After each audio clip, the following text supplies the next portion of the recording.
Man, who'd have thought that some odd 26 years into its history, we'd be living through a South Park resurgence. This timeline is bananas. And now it's time to do something high-key cringe and confess that I am a lifetime South Park fan.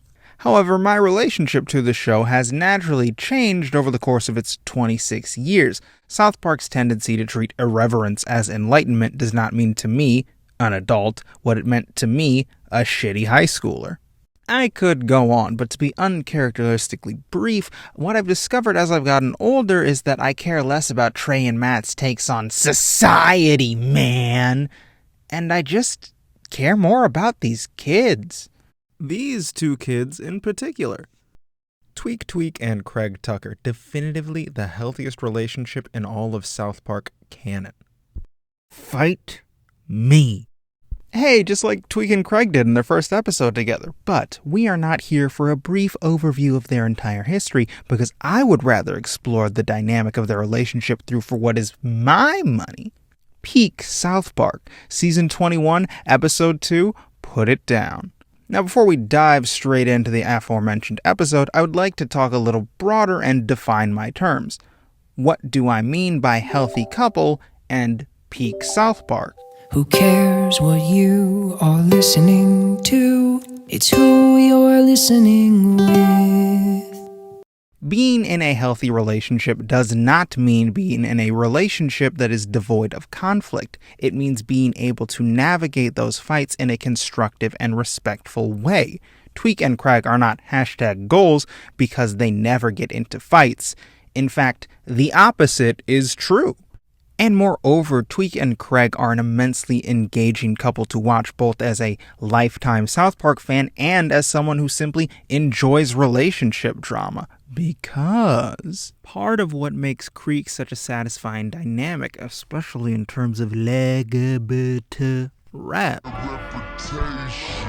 is that being a couple did not fundamentally change who they are. Just because they were revealed to be gay, it didn't mean they weren't the same Tweak and Craig we've always known and loved. And the conflict stems from their core personalities. Craig is largely defined by apathy, a general laissez-faire. His biggest character trait in early episodes was simply flipping people the bird. He's not at all interested in fighting Tweak. He is elated at the idea of having Tourette's because he thinks it's a license to say whatever you want without consequences. Because, after all, if I could say shitballs to the principal, I'd be so happy. And when Craig finally gets his own starring role in a two-parter, no less, he spends the entire runtime actively not wanting to be involved in South Park-style shenanigans. Whereas Tweak is defined by... But what if while I'm putting on the nose, the snowman comes to life and tries to kill me? Yeah, that about sums up our boy. Listen, I'm no behavioral therapist, so I'm not here to speculate about who's the avoidant attachment type and who's the anxious attachment type, but it's really obvious. All I'm saying is that these two and their general approaches to life would naturally lead itself to conflict. And conflict is what stories are about, so let's define what I mean by... South Park has been a lot of things over the years, some of them even self-contradictory, and if you asked several South Park fans what they want out of the show, I imagine each one would give you a slightly different answer. So for me, I want South Park to make me laugh, adhere to Trey and Matt's but/therefore principle, have character motivations be the driving force/conflict of the story, and be topical. And yes, as stated before, the social commentary is my least favorite part of the show, but it would be disingenuous to pretend like that is not part of the show's DNA. Both for the better and for the worse. With all that in mind, let's talk about why Put It Down is one of the most competently structured episodes of South Park. This is a tight 20 minutes of television right here, where the A and B plot perfectly coincide, resulting in a climax that is itself a mirror to the episode's opening. Now, real quick, not every episode of a show needs its opening and closing to mirror each other, but for the almost musical undertones this episode has, I think that is some flawless execution of an arc. And most shows do not rise to the occasion of having their A and B plots intersect. Hell, South Park itself has not always done this. The A plot of this episode sees Tweek dealing with a phenomena which we are all far too familiar with: doom scrolling! Tweek, who can charitably be described as a ball of unstable anxiety on his best day, is having a difficult time dealing with the Korean Missile Crisis, which seemed like it was going to be a much bigger deal at the time. Because Tweek lacks a constructive outlet for his emotions and struggles to put his anxieties to words, he tries coping by making an art, which is less Rage Against the Machine and more Limp Bizkit? There's no melody here. It's incoherent, raw emotion, and that emotion is panic. It even starts to have a negative effect on Tweek's fellow classmates. It's because of this that Cartman gives Craig terrible advice. And hey, look, the B-plot's here. Inixable asshole Eric Cartman is giving Craig terrible advice on how to be an alpha dude bro when it is revealed that he is still dating Heidi, who deserved better. When the boys were all under the assumption that they had broken up. When confronted on this, Eric says that he tried to break up with Heidi, but she threatened to kill herself until it is revealed that the opposite is true. Man, I wish there were like a word for that. Eric struggles with suicidal thought being exposed and ridiculed. He sets out on a quest to wait. Hold on, let me just. I'm mildly dyslexic. I think I read that part wrong. Let me double check here. Eric, a malignant narcissist, had his ego hurt and is now on a quest to use the guise of raising suicidal awareness to create an environment wherein he cannot be ripped on for, and this is very important here, pretending to be suicidal. Let's make some things abundantly clear here.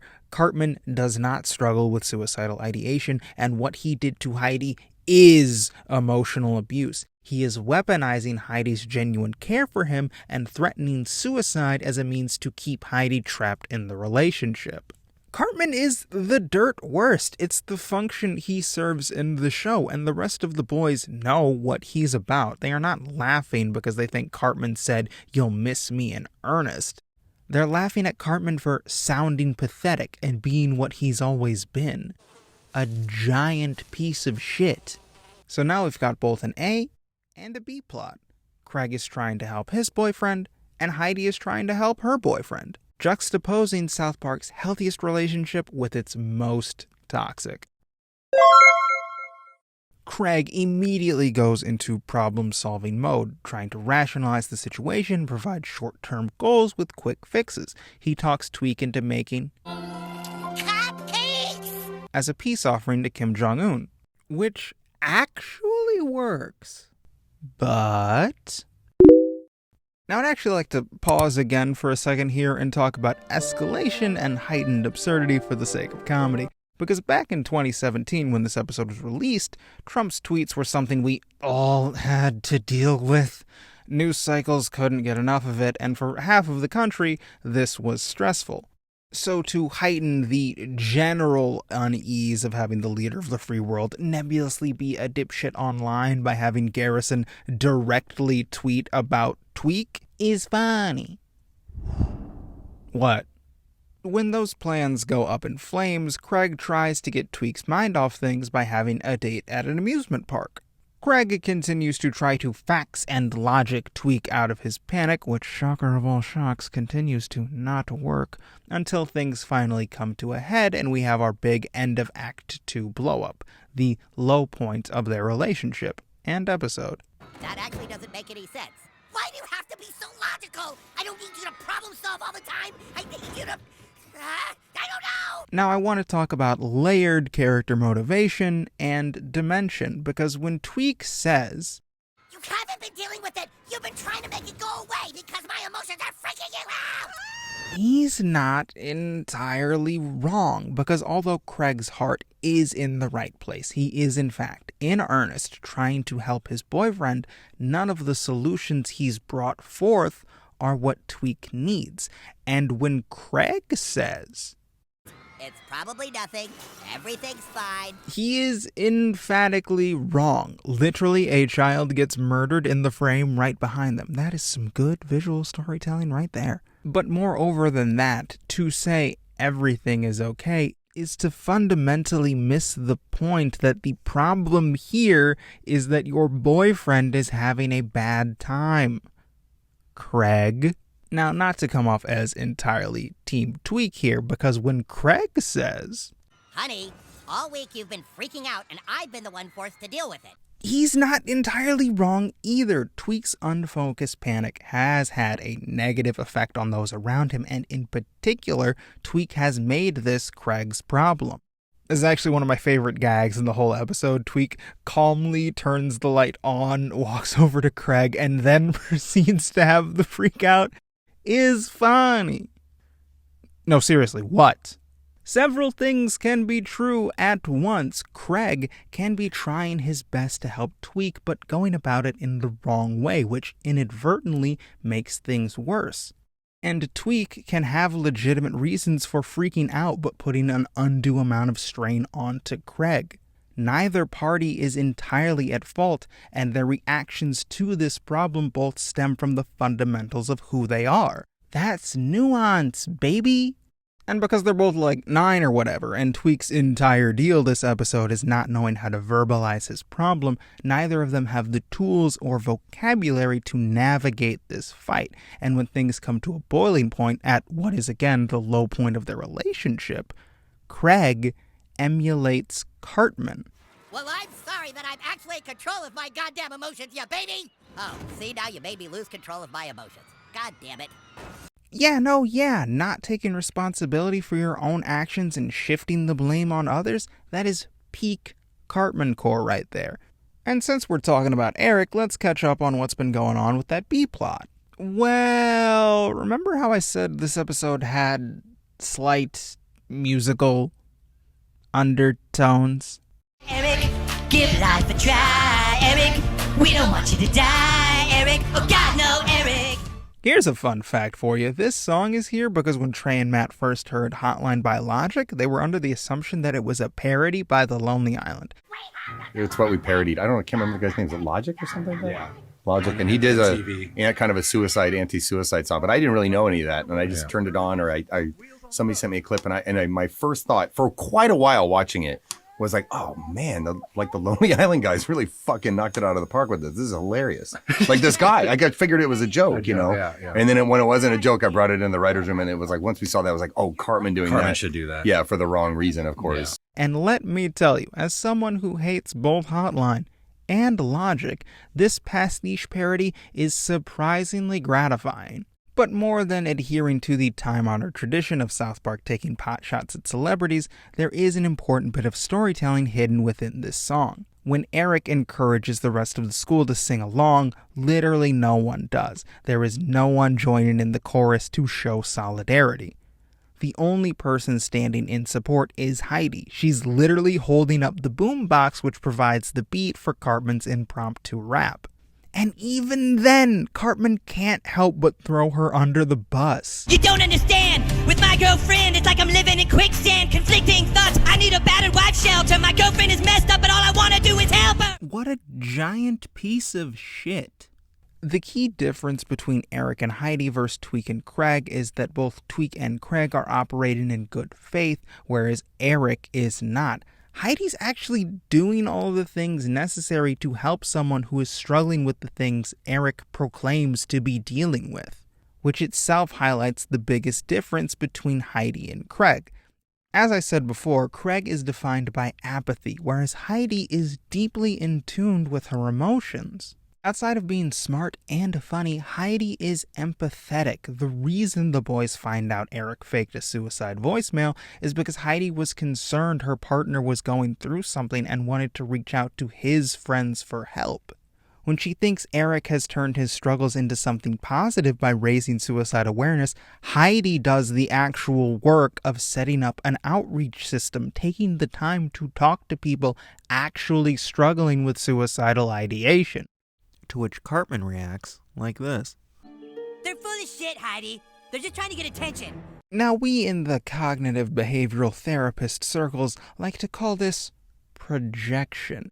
Eric claims that the people Heidi are talking to are only faking being suicidal as a means to garner attention because that is literally what he is doing.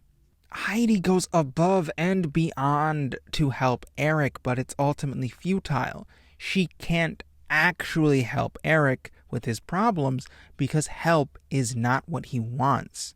Which is how Craig starts to feel about Tweek. Look, guys, Tweek doesn't want help, okay? He just wants to overreact. The B-plot comes to a head when Heidi can no longer stomach Eric's shit-heel behavior when he starts to nag kids who are trying to hold a vigil for fellow classmates who actually died this episode.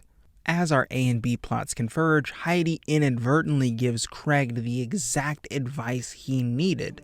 People need help sorting out their emotions sometimes. And the best thing isn't always quick answers, but just being there, supporting each other, and talking through those feelings.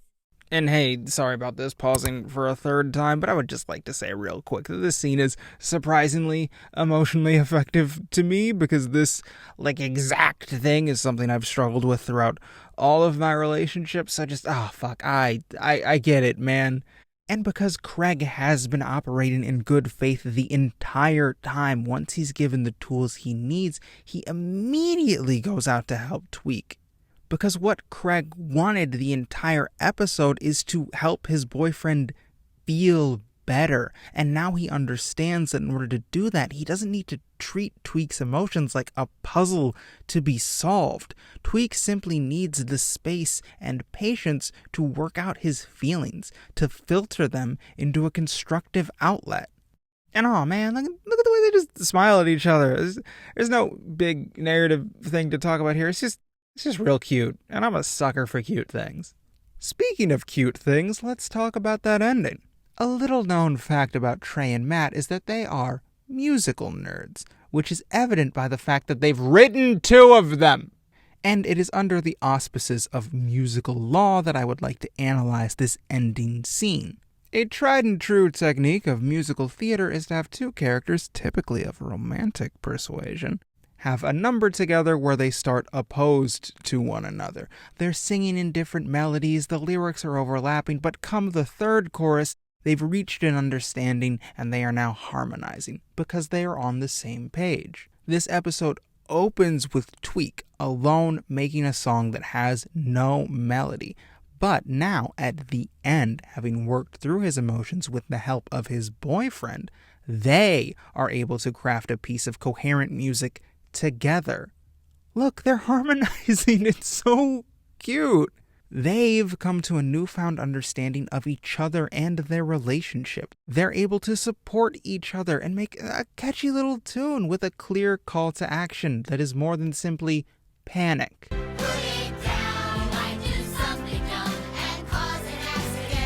Hey, wait, why are they talking about phones and shit? Is there something I forgot to bring up?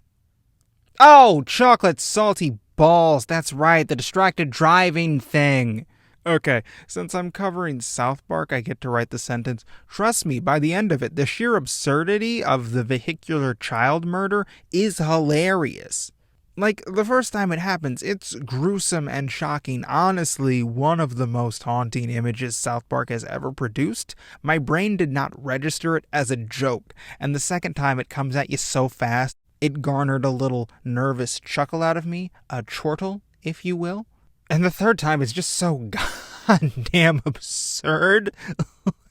The kids are getting run over by amusement park rides, train tracks, and bumper cars, and the adults seem so helpless, almost like it's cosmic intervention.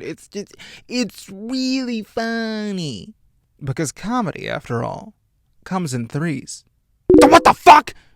Ah, boy, we've reached the end where I ask you to do all of the YouTube stuff, but earnestly, please subscribe. It really helps with the YouTube channel, but I'm more interested in comments. Let me know what you think. I'm a little nervous about this video's overall quality because I didn't have a script editor for this one. So I'm nervous that it's a little rambly, but also let me know what you think about the South Park in general. Tweak and Craig, are you going to fight me that they're the healthiest relationship with South Park? Because I will fight for Creek.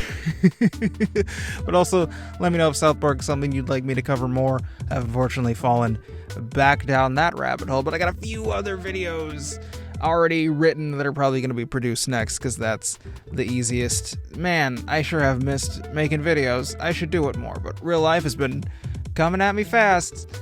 Check out the podcast if you need weekly Devin, because that is consistent, unlike this. Can't thank you enough for sticking around, though. It's been a minute since I posted.